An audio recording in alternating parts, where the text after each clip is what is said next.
Ok. Para quem tem o SX600, vai uma dica aqui, ó. Tirando a dúvida do colega meu. Ó. Aproxima aqui. Esse aqui é o adaptador OTG, né? Tipo C, né? Isso vai depender da entrada do seu celular, né? Esse celular meu é o cabo, a entrada aqui é o tipo C. Então vamos lá. Você vai precisar do cabo OTG, né? Adaptador. Vai precisar desse cabo aqui, né? É um cabo, qualquer loja que vende eletrônico, vai ter, né? Você vai encontrar fácil na cidade, né? USB, né? Essa entrada aqui, ó, que é o mesmo cabo de impressora.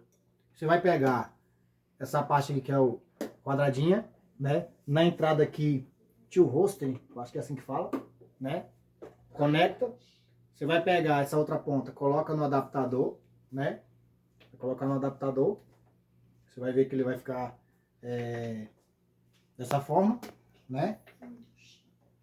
Aí conecta no seu celular, né? Aqui, ó, na tela do celular, você pode vir aqui, ó, baixa esse aplicativo da Yamaha, né? Como o meu já tá baixado, vou abrir ele aqui, ó.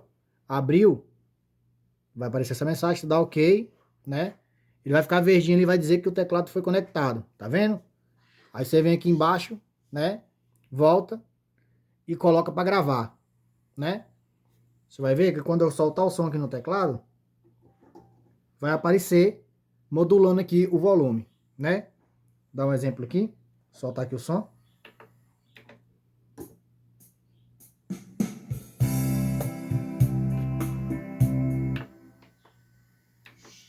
Você vê?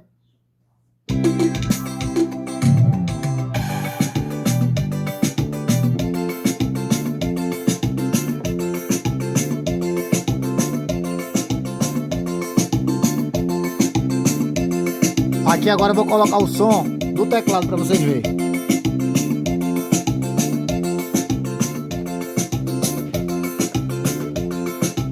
Pronto, começou a gravar.